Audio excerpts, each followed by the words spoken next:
I mean, if it's all right, can I bring my uncle up, man? Yeah, let's do it. Yeah. Unc, what's up, man? Come here, man. We got to You said what? I want to do the bootleg takeover. So Oh, you want your own? We got to interview? do his own. We got to do his own. interview you like. Oh, you want your own interview? So you're not gonna come on? No, we're going to interview. Now what I'm saying? What's he saying? What are you saying? I'm saying that I'm going to be bootleg and I'm going to interview you on bootleg Kev. Oh, yo, you want to come over here? Come on, man. Come on. Go ahead.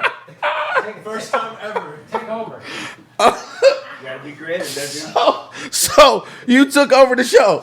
Yes, it's no longer the bootleg Kev show. It's bootleg, Bootleg ain't nothing bootleg about me. Don't get it messed up either. So what are you doing, man? I'm doing the bootleg Kev takeover by him. So what's up, man? First to be done, I have 3 questions for you. What? So they're serious questions. Don't be just because we be funny don't mean everything's funny.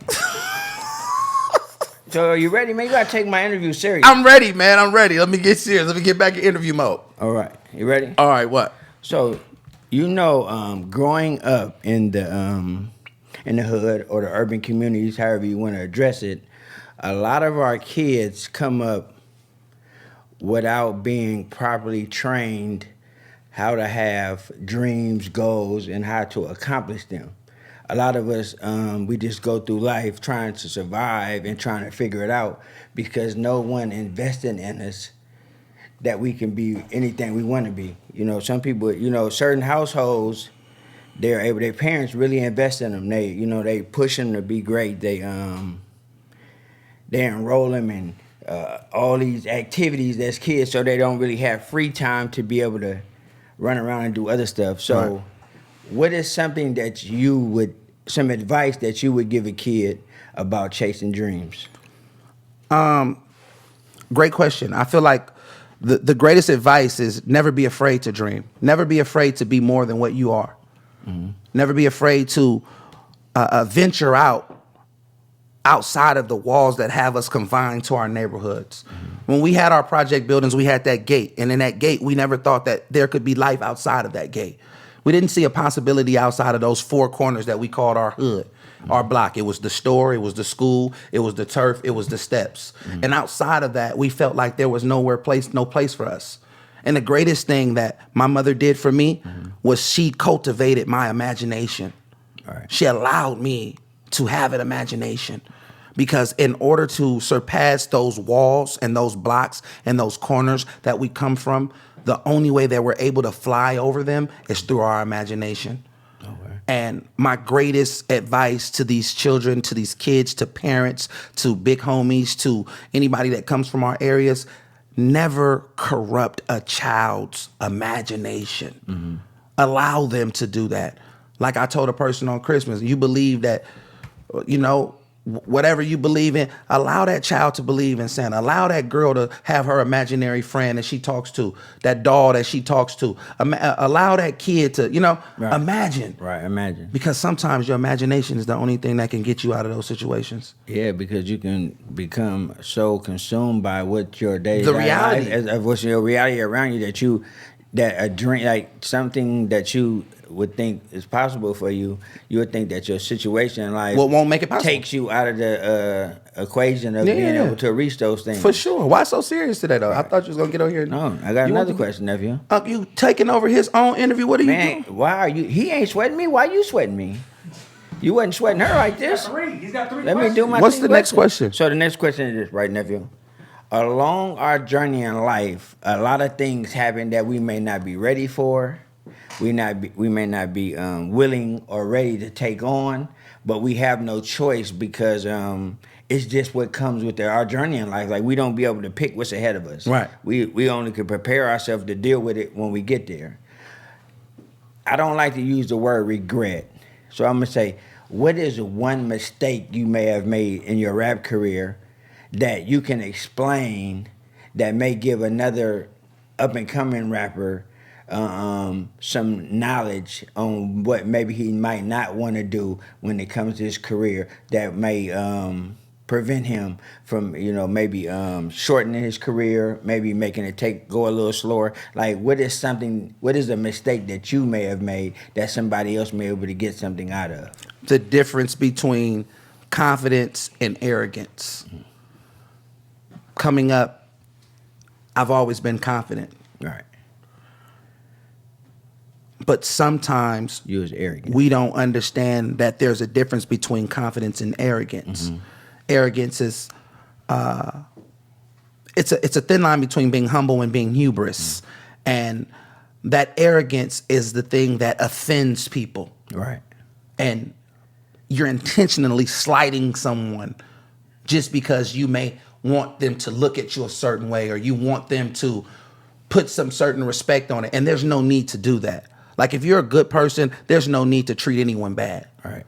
Just because you got money don't mean that you need to look down on people. And I think in the early stages of my career, I allowed my arrogance to override my natural confidence. Because you can still be confident and still be a humble individual. Yeah, because I was going to have an extra. I was going to add on to that. Do you think that some people be arrogant because personally they don't have they're really not as confident as they think they lack are? confidence. So they really try to be macho with They the arrogance. lack They're confident. confidence. They try to be macho because confidence come with like a control factor. Right. You understand me? And it teaches you. I'm confident enough to know that when I come in here, I don't have to be arrogant. Right. I never thought that I was better than anyone, but I knew that I worked harder. And sometimes that can activate some people's insecurities. Right. And then your arrogance overrides it. So now they look at confidence is Steph Curry pulling up from half court feeling like I can make the shot. Right. Some people would be like, oh, he arrogant. He shot it from one. Nah, that's just confidence. Yeah. Because when they ask him, man, why did you shoot that shot? He said, I felt like I could make it. Yeah, right. It wasn't, oh, I knew I could make it. I won't. Nah. That arrogance sometimes is a sucker complex. Yeah, that's what I mean. You know what I'm saying? Yeah, you a sucker complex where the guys that act hella tough or the females that act hella, most of the girls that be mean as hell be real sweethearts. Right. That's their defense mechanisms. So I allow my arrogance to become a defense mechanism, and I offended certain individuals, and I'm thankful that I did it because it taught me the lesson because I wouldn't be able to know. Right. So. There's no regrets in it, but it was just a mistake. That's why I didn't want to use regret. Yeah, it was a mistake. A mistake, you know, and you learn from it, right? And you build on. Okay, and my last question is this: if you had the opportunity to really be able to do an album or participate or write or do anything musically with one artist, who would that artist be and why? Sam Cooke. To me, Sam Cooke was the greatest artist of our time. It wasn't my time, but just of that genre of music, soul music. Not only was Sam Cooke a great artist, he was a brilliant songwriter, but something that trumps all of that is at a time where black men didn't own their music, where black men didn't have anything. The black artists at that time would receive pennies. This man owned his own label. Right. He owned his own label. He signed his own artists. He did a lot of things that was, he trumped everyone that was around at that time. Soulful. He was a superstar. He was a super duper star. And I would love to do something with Sam Cooke, man. Like Sam Cooke, to me, he was the greatest, man. But I love your questions. I love your seriousness. Good job. And I appreciate Bootleg Kev for letting us rock, man. The airway. That was a good question, huh? Yeah. Let's wrap it up with him. Let's wrap it up, man. Listen, the next time I see you, I need some of these. Oh, we got you. Hey, on, listen, we got you on the dope era, everything, and we would love for you to come up, man. Next time I'm in the Bay, I'll be out there soon. We're gonna do what I've been doing. We've been doing these things to just help the artists that I'll be out there to watch the Suns eliminate you guys in the playoffs. So. What? Wow. I'm gonna catch a game. Go watch KD come back. Well, if that's the case, we need to take advantage of him coming to see Phoenix lose. And while he's there, do something amazing with him.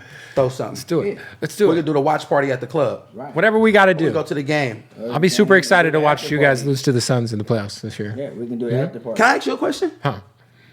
Do you honestly think that Phoenix is going to win? Like, let's talk sports. Okay. If everyone's healthy. Wait. You're talking about a Phoenix Suns team that were able to reach the semi-conference finals without a KD. So now it's a if KD?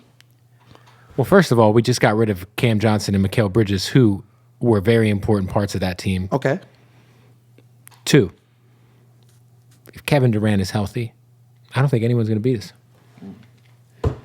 You know a little something about putting a little extra on top of a team that was already on fire, a 73-9 team, adding Kevin Durant. So, you and I were both the same now. Yeah, but the only thing is we had a ring before him. Yeah, but that was because Kyrie Irving and Kevin Love were fucked up. Are we going to use becauses? Shout out to Deladova, still gave Steph some hell. Let's just be Wow, listen. this is crazy. Listen. We find any way to take away. We had a ring before KD, and we have a ring after KD. Yeah. So now, is the pressure on Phoenix? Can I be honest with you? Or the Warriors? The most important and best ring you guys won was last year's ring. Yeah, it was a great ring. No, that's the best ring you guys ever won. I mean, Because there's no caveat or asterisk to that ring. So there's an asterisk to our other rings because of injuries, because people weren't able to endure a full season and stay healthy. That's our fault. They didn't think they was going to win Game 6, remember? Hold on. They thought it was going back to the bench. Like I said, And we ran on the court. Last year is your most respected ring you've got. Can you at least agree on that? I love that ring last Do year. you think it was amazing. but do you think it's the most? And when it comes to integrity, nobody could say shit about last year. Nobody gave you guys a chance. You guys won the fucking championship. You played a great Celtics team, who are the favorites this year, and there was no shenanigans. I love that ring. I love last year's ring. I love the effort collectively that the fellas did. We were able to, I don't know what it's like to have a championship. I know, and that sucks. That's I don't even know what that is you like. can never understand this conversation.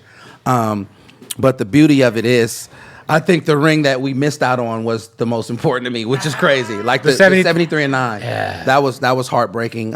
It's okay because you guys added KD to that team, and then then you ruined the league for a couple of years. Sometimes a loss that humbles you is far greater than a win that adds to your arrogance. Well, I sure hope that we ruin the league for the next few years too with him. It's not going to happen. Like Chris We'll Paul's not a winner. Here we go. He's never won anything. He didn't win at Georgia Tech. He's never won. He never won in New Orleans. He's never won in LA when he had the greatest fucking greatest backcourt.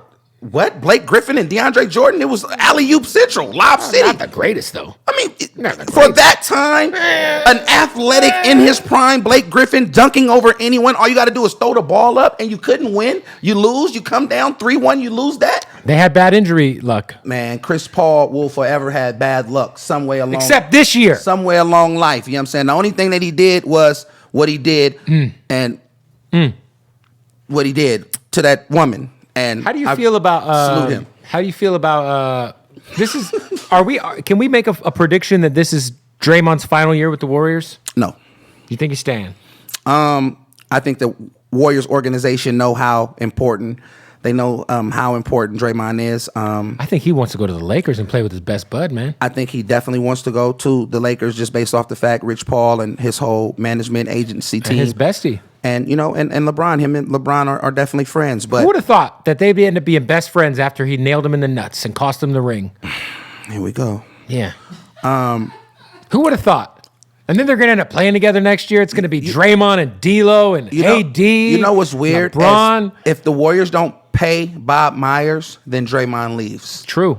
If Bob, I've heard that he might leave. He might go to the Lakers. He might go to the Lakers. So I just can't wait for your dynasty to be over because Why? I have nothing against fans from the Bay who are Warrior supporters, but it's these fucking. You guys are like the new Cowboys fans. It's crazy. Dealing with Warriors fans who aren't from the fucking Bay is crazy. ridiculous. How?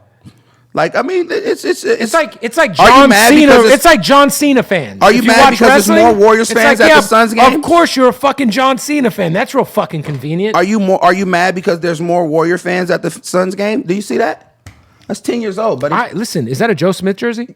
Buddy, that's Tyrone Hill, buddy. Tyrone Hill. Okay. Well, first of all, Joe Smith wore the same number, right? Most definitely. Yeah. With that being but that said, just lets you know how long ago that was, brother. I didn't say you weren't a real fan. No, I'm just saying because I just feel like I have right to talk about this conversation, regardless if our dynasty was supposed to be over when Steph was hurt and we only won a certain amount of games. I was excited. So you want to see us lose? For sure. Why? I fucking hate the Warriors, man. That's crazy. How did the Phoenix Suns fan establish this much hatred for the Warriors? You know why? Because my favorite player is that guy right there, the statue, LeBron James. I love LeBron. Yeah. Listen, the Suns were like the I fucking. like Dan Marley. I love Kevin Johnson. I like Charles Barkley. I love Cedric Sabalas. I love Wayman Tisdale. I'm a real Wayman Tisdale. I'm a Wow, real the basketball jazz fan. player. Like you know what I'm saying, I'm a real basketball Wasn't Wayman fan. Tisdale on the Warriors? No, he didn't play for us. He He played didn't? for the Suns. No, but he wasn't on the Warriors for a little bit. All right.